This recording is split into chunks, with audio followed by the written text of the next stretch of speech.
Salam sejahtera saudara yang kekasih di dalam nama Tuhan Yesus Kristus. Kita masih terus memikirkan tentang nama Allah dan kali ini kita berbicara Dia disebut Yahweh. Nah, menjadi pertanyaan menarik sebetulnya saudaraku, ya.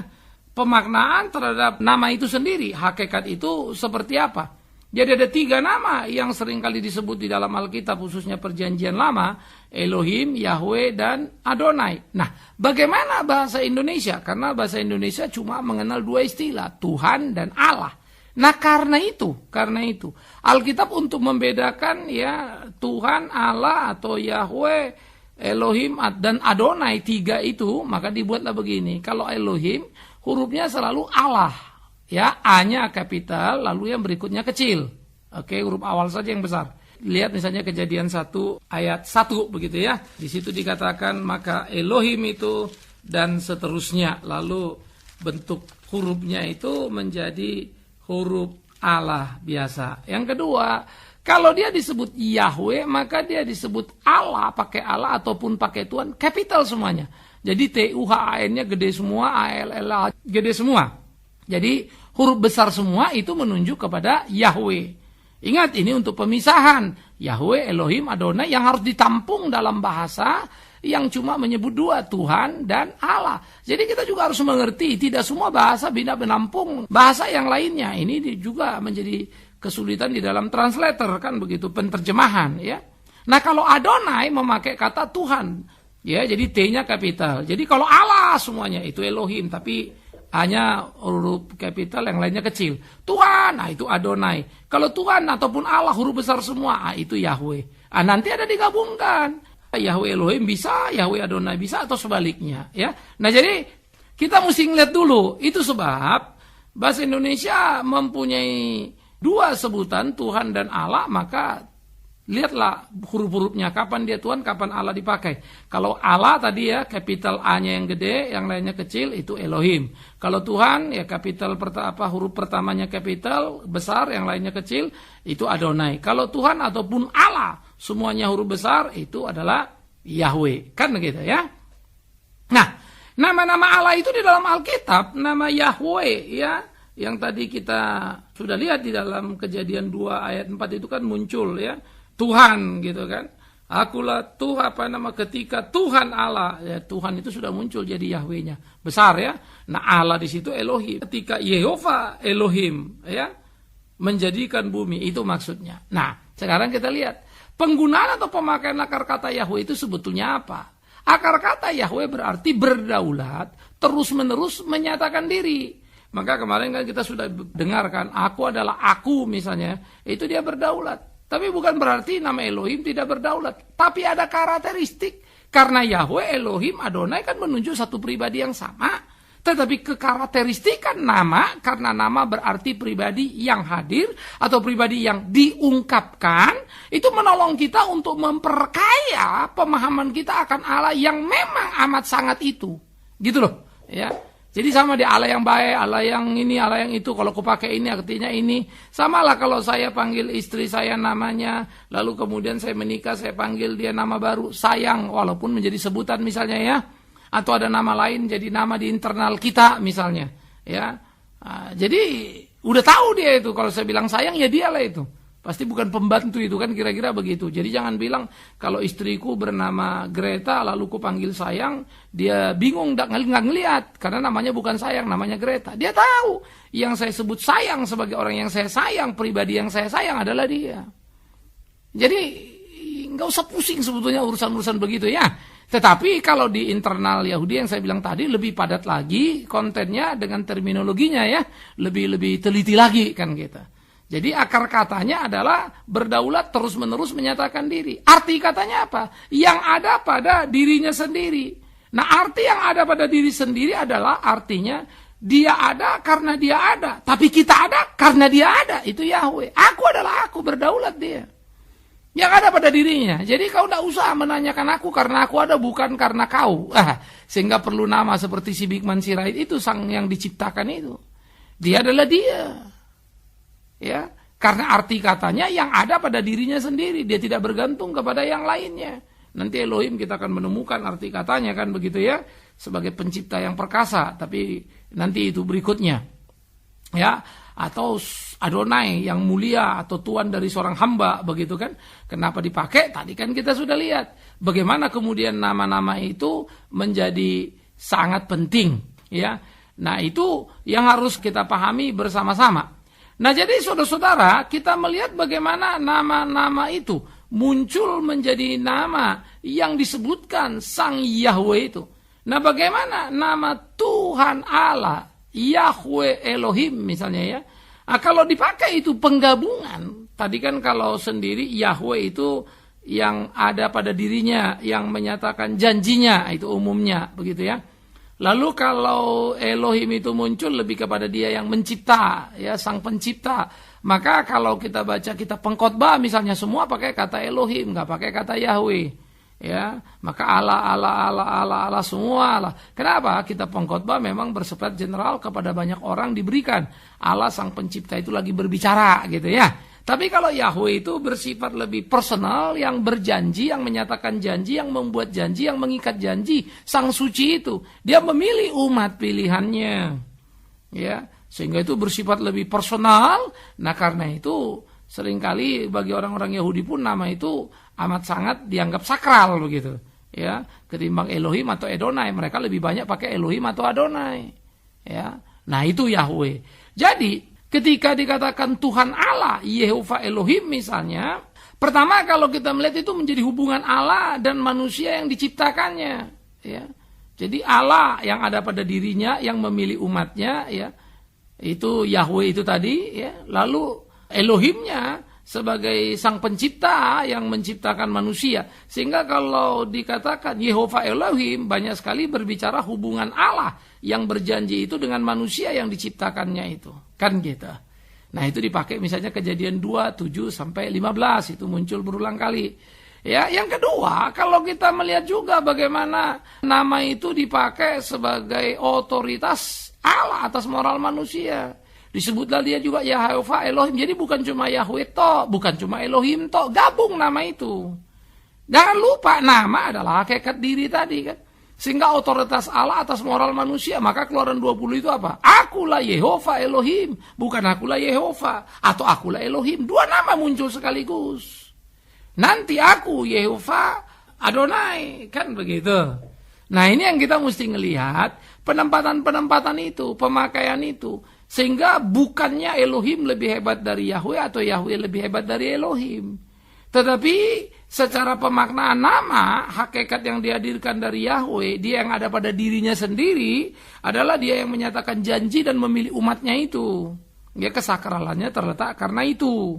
Kalau nama Elohim adalah sang pencipta itu bisa berlaku dipakai kemana saja, ke orang yang lain yang bukan Yahudi pun bisa menyebut itu. Tapi kalau Yahweh jadi personal antara dia dan yang dipilih atau yang dipilihnya. Nah, ini lebih kepada nilai hubungan tadi, tapi personal atau pribadinya sama, baik yang namanya Yahweh, Elohim maupun Adonai sama itu.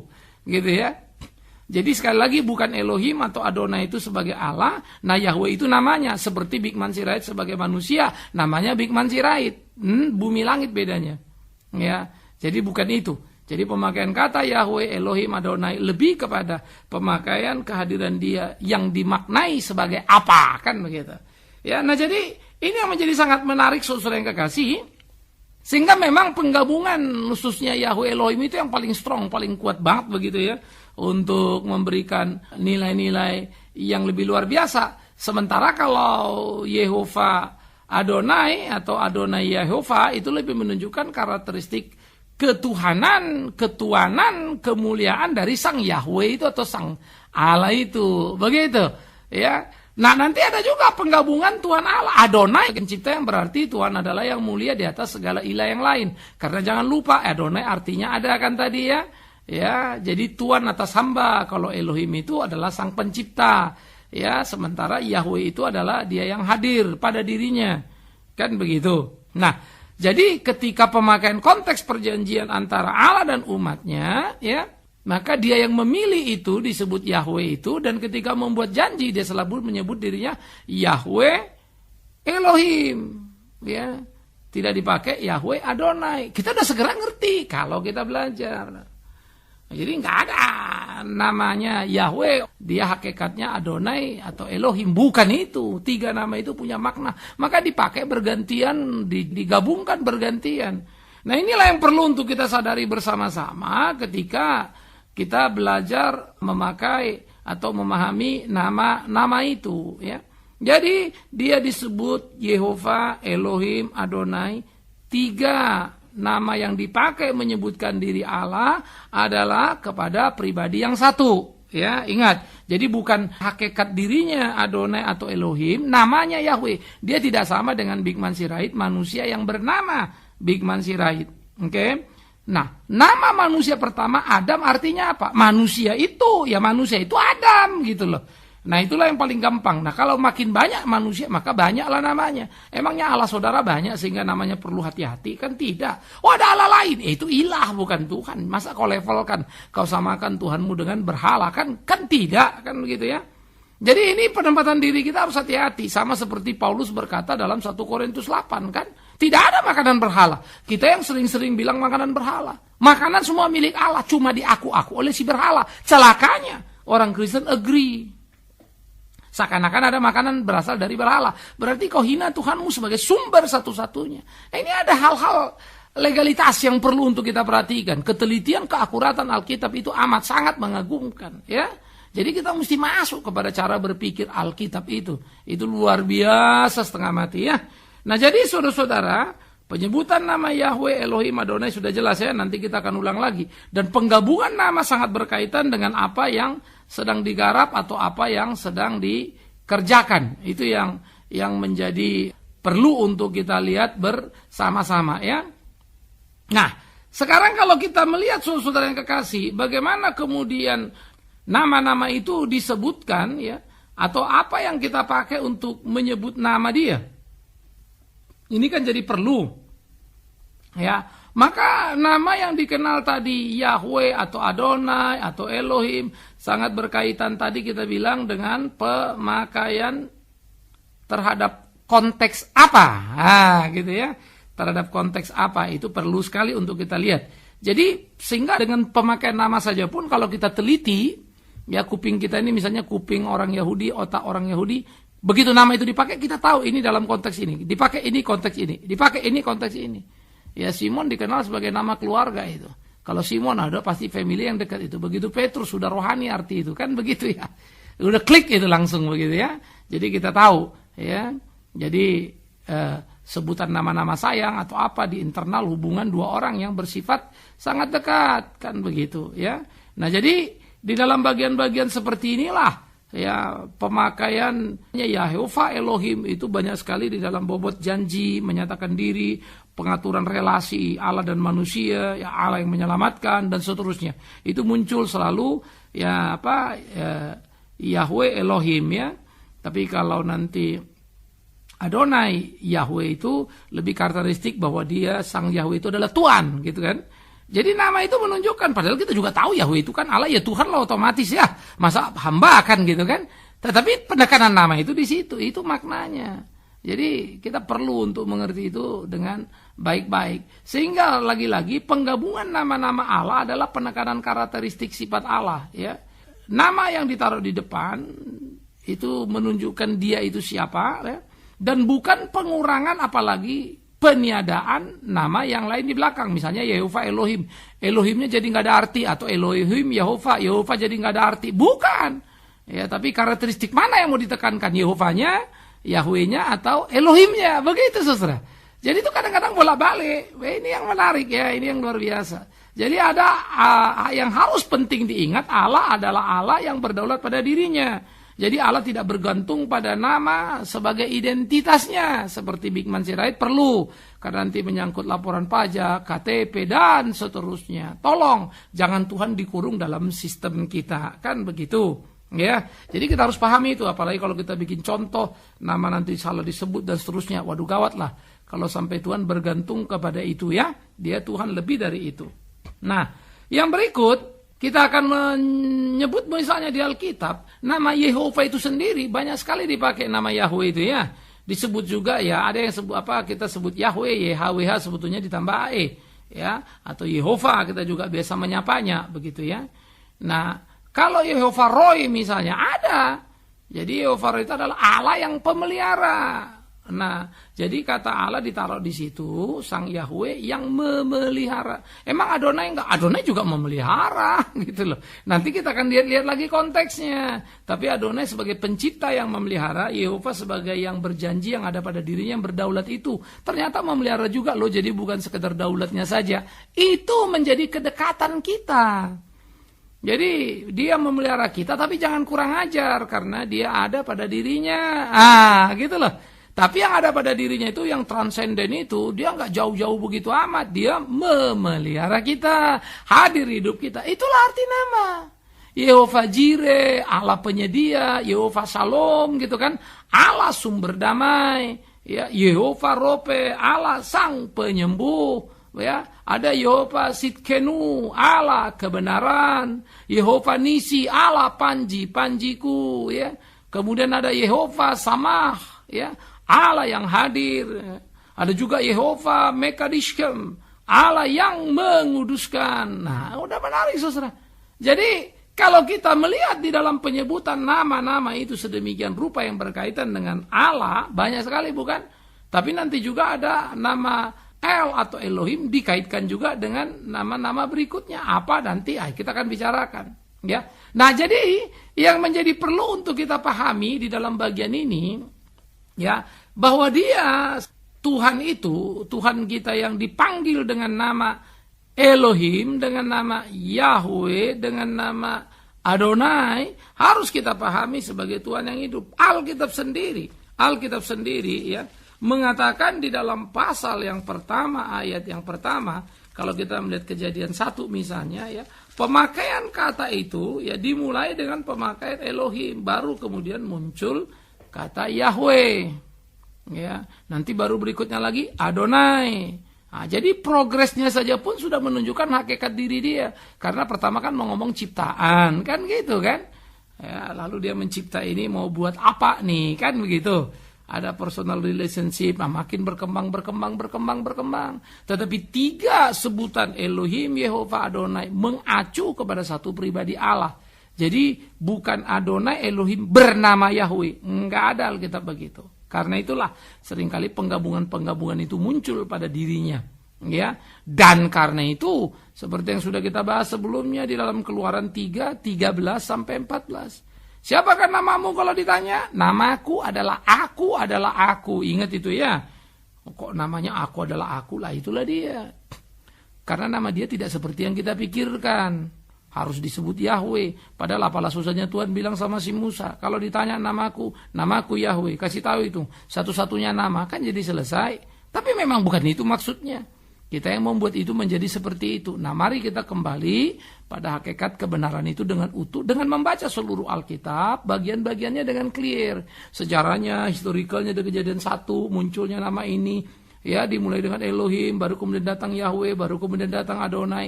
Nah, karena memang progressive revelation-nya di situ. Ya, jika Allah mencipta. Nah, Allah mencipta itu adalah Allah yang berjanji juga. Itu manisnya. Allah yang mengikat diri dengan umatnya dan seterusnya. Jadi, inilah yang perlu untuk kita renungkan bersama-sama, saudara-saudaraku. Supaya kemudian kita tidak menjadi salah dan terjebak dalam memahami kata yang dipakai itu. Jadi Elohim itu pasal 1 penciptaan itu muncul terus itu. Ya, pasal 2 mulai berurusan dengan manusia itu. Jadi Elohim Yahweh itu atau Yahweh Elohim muncul di situ.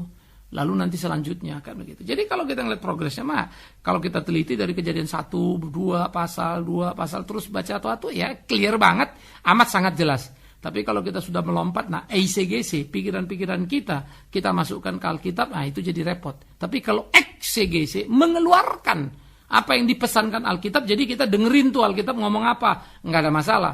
Tapi kalau kita mau ngomong apa soal Alkitab, memang jadi masalah. Karena Alkitab terpaksa cocok dengan kita kan gitu kan.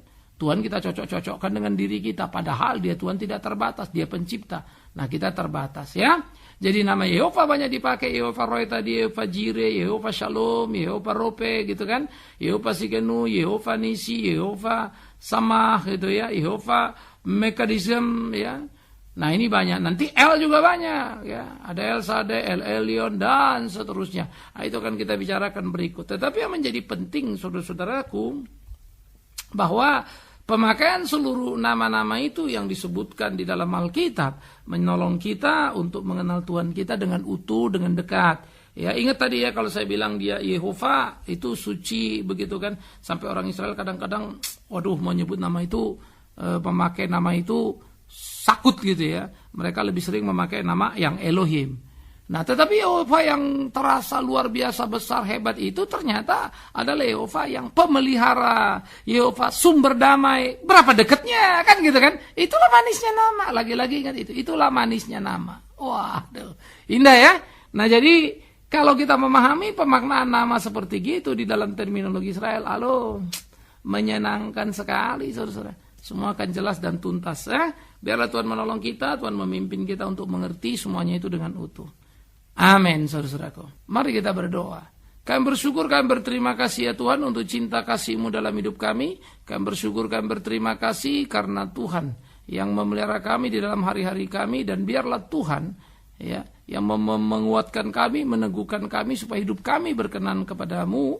Dan di dalam pengenalan kami akan Alkitab, biarlah kami belajar rendah hati, tunduk pada apa kata Alkitab, tidak mengambil Alkitab menurut apa kata kami. Tuhan, ajar-ajari kami, sehingga semua kami terkoreksi, semua kami betul-betul diukur oleh firman yang hidup itu saja. Kami serahkan hidup kami ke dalam tangan-Mu, tuntun pimpin dalam cinta kasih-Mu, dan biarlah Allah damai sejahtera, Allah yang hadir itu ada bersama dengan kami, menolong kami, memimpin kami. Terima kasih Yehova Shalom sumber damai. Terima kasih Yehova Roy sang pemelihara. Terpujilah namamu. Amin.